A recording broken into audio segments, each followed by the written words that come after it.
If ChatGPT can finish your assignment in 30 seconds and give you something that looks pretty good, the problem may not just be the student using AI. The problem may be the assignment. In this video, I'm going to show you 3 common assignments AI can fake way too easily and how to redesign them so they actually measure thinking again.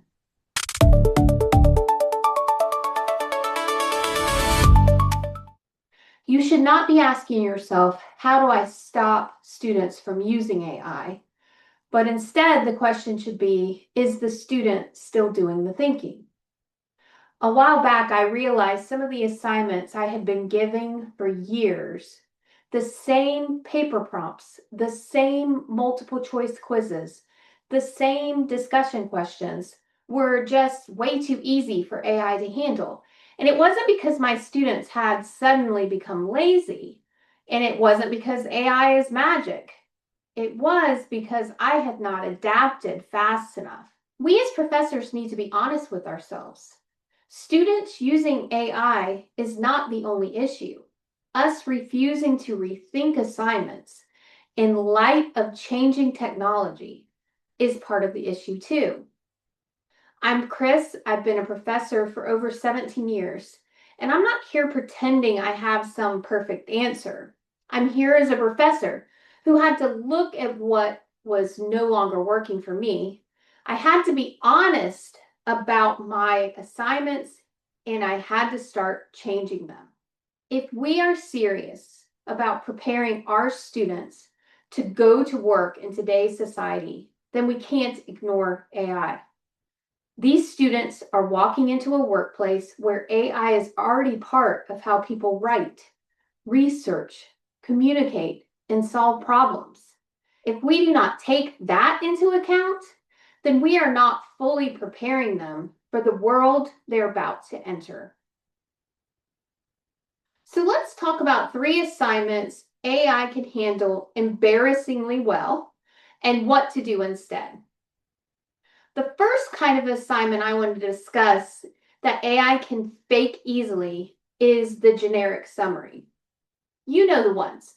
Summarize the chapter. Explain the main causes of this event. Write a 5-paragraph paper on this topic. Discuss the major themes in the reading for this week. These assignments aren't necessarily bad. They're traditional assignments. They're weak because they mostly ask students to produce organized information.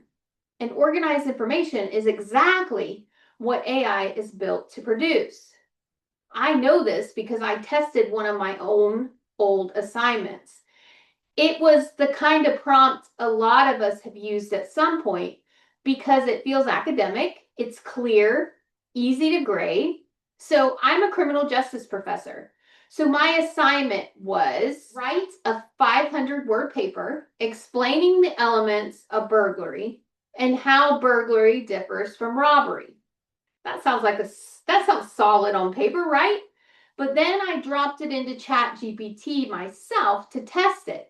And in seconds, it gave me back a clean, organized answer with the right general information, the right structure, and no real student thinking behind it.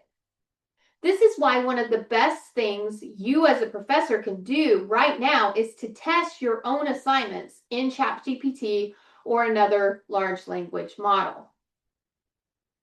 If you can paste your prompt into AI and it gives you back a reasonably correct answer without any real struggle, judgment, application, or original reasoning, then your assignment may not be measuring thinking as much as you hoped it was. It may just be measuring organized recall, or what I call regurgitation of information. So what's the fix? Instead of asking students to summarize, ask them to do something with the content. Ask them to apply it, judge it, or defend it. Here's a better rewrite of my original assignment. After today's class scenario, explain whether the facts support a charge of burglary, robbery, both, or neither. Defend your reasoning using the legal elements we covered in class and explain which fact mattered most in your decision. AI has a harder time because it wasn't sitting in your classroom. But what if you teach online? You could rewrite it like this. Read this short scenario, and then you're going to post a short scenario, and then argue whether the defendant's conduct fits burglary, robbery, or another offense more closely. Use the legal elements from this week's material and explain what additional facts would change your conclusion. The student has to make a judgment. They have to apply the concept, connect it, and explain. And that's much harder to outsource. And stay with me, because the second assignment type is one I think a lot more professors are still using without realizing how weak it has become. The second assignment type AI can fake way too easily is the vague reflection post. These are prompts like, what did you think about this week's content? What did you learn from this unit? How did this reading make you feel?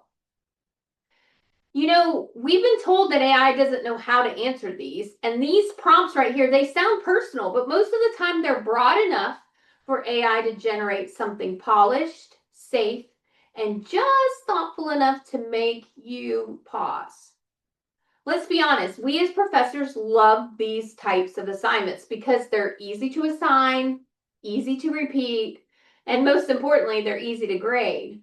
But ease for us is not always evidence of a good design. The problem with the broad reflection prompt is that it invites a broad response, and broad responses are exactly where AI thrives. So instead of asking, what do you think about this material, try something more specific. If you're teaching in a face-to-face class, you might want to say something like, think back to one moment from this week's class discussion, lecture, or activity that challenged your original thinking. What was it, and how did it shift your perspective? If you're teaching in the online version of your class, you may wish to ask students to identify one idea from this week's material that connects to something you've seen in your work, family, community, on the media, daily life, and then explain that connection and tell me whether the course material helped you see it differently. These prompts are stronger because they ask for a specific connection, not a general reaction, and specific beats general. The third assignment type is where I think a lot of us get burned the worst, and that's because the work looks polished on the surface. So the third assignment type is the polished final product, like the final research paper. There's no visible process. And this is where I think a lot of us, myself included, have to get really honest. If all I ever see is the final paper, the final discussion post, the final case analysis, the final project, or that same old multiple choice quiz score, then I'm really only grading the finished output. And if I only grade the output, I may have no real idea how the student got there. That means I might be rewarding polish without understanding. And AI is really good at giving us polish without that understanding. So what is the fix without creating some giant 12-step workflow that makes your life miserable? It really can be simple. In a face-to-face class, you might build in maybe a quick brainstorm in class. You might ask them to show you your rough outline, a short peer review, then the final submission, and then maybe you want to have them verbally explain it or defend the question in class. In an online class, you may ask for a short proposal, a draft paragraph or a concept map, a revision note, and then the final submission. After that, you may ask for them to meet with you on Zoom and give a brief explanation of the decision they came to. Of course, all of this is going to have to be placed into your syllabus to give the students their expectations. Sometimes all you need is a small window into their process. What changed from your first draft to your final draft? Why did you choose this example? What was hardest to explain? What would you say if someone challenged your conclusion? That's enough to make thinking visible. And Thinking you can see is thinking you can actually assess. The real issue is not that my students discovered AI. The bigger issue was that AI exposed where some of my assignments were never asking for much thinking in the first place. It's uncomfortable, but it matters because once you see that, the conversation changes. Now it's not, how do I catch more students cheating or using AI? Now it becomes, how do I design work for the student that actually requires a human mind? And that is the better question. And it is the better question for our students too. Our job is not just to get them through one semester without using ChatGPT too badly.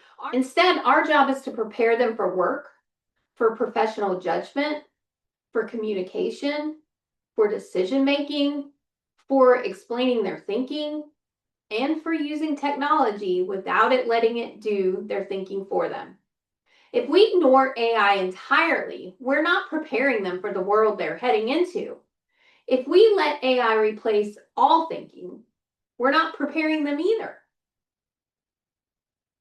So, if you want to make this practical this week, here is a quick audit I would use. Take one assignment and ask yourself these 3 questions. The first, can ChatGPT complete this quickly with a polished answer? If the answer is yes, that's your warning sign. Move on to question 2. Does this assignment require the student to make a judgment, apply a concept, explain reasoning, or connect the material to something specific? If not, it may not be measuring real thinking. And the third question, if I had to, could I tell whether the student actually owns what they submitted? If the answer is no, add a process step. That might be that short rationale or a class-specific tie-in, a scenario, a verbal check-in, a written defense, a revision reflection. I know what some of you are thinking right now. I do not have time to redesign all of my assignments. You don't need to redesign everything. Start with one assignment. Ask yourself those questions. Fix the weakest assignment first. And that is a great starting point. So if ChatGPT can ace your assignment, start with a redesign. The 3 redesigns I would audit first are generic summaries, vague reflection post, and polished final submissions with no visible process. And the 3 ways I would strengthen them are to make them more specific and applied, tie them to class, life, or a scenario, build in one small process or exclamation step. Build in one small process step so students have to show their thinking. Drop me a comment if you want help redesigning one of your assignments. I'd be happy to help.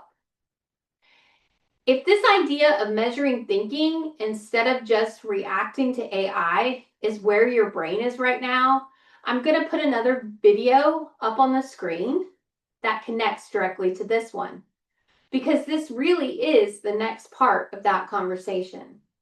See you in the next video.